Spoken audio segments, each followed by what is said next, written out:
Good evening, I'm Dick Brennan in for Maurice Dubois. And I'm Mary Kelly in for Christine Johnson. Tonight, after a week of pain and loss, a step forward in the fight against terror. U.S. forces think they took out a high-ranking ISIS leader during an airstrike in Syria. And police swarm Belgium, taking in several terror suspects during raids. CBS News' Alice Gaynor is in the newsroom with all of the late developments. Alice. Mary and Dick, Belgian police have been conducting counter-terrorism raids since yesterday, intensifying their manhunt.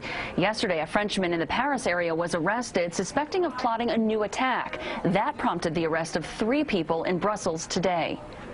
In this cell phone video, you see an injured man on the ground. He appears to be holding a bag. A bomb disposal robot approaches from the right. Armed officers point their guns in his direction.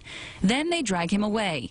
This happened during a raid, one of many taking place in neighborhoods in Brussels since yesterday. Officials say the man was carrying a suspicious bag while accompanied by a young girl. Witnesses say police shot him in the leg. They told him to stop. He tried to do something. Boom, boom. 2 shots. No word yet if it was an explosive device. About half a dozen arrests have been made linked to Tuesday's airport and subway bombings. Members of law enforcement are looking for 2 people, one seen with the 2 suicide bombers at the airport, the other seen with the bomber at the subway station.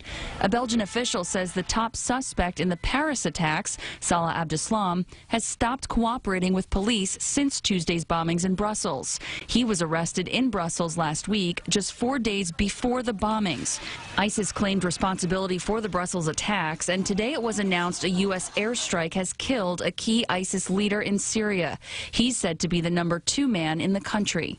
Now we've taken out the leader who oversees all the funding for ISIL's operations, hurting their ability to pay fighters and hire recruits. U.S. Secretary of State John Kerry laid a wreath in Brussels today to express his condolences to the Belgian people. We will continue to provide any assistance necessary in investigating these heinous acts of terrorism. 2 unidentified Americans are among those killed, along with Dutch siblings who lived in New York. In the newsroom, Alice Gaynor, CBS 2 News. All right.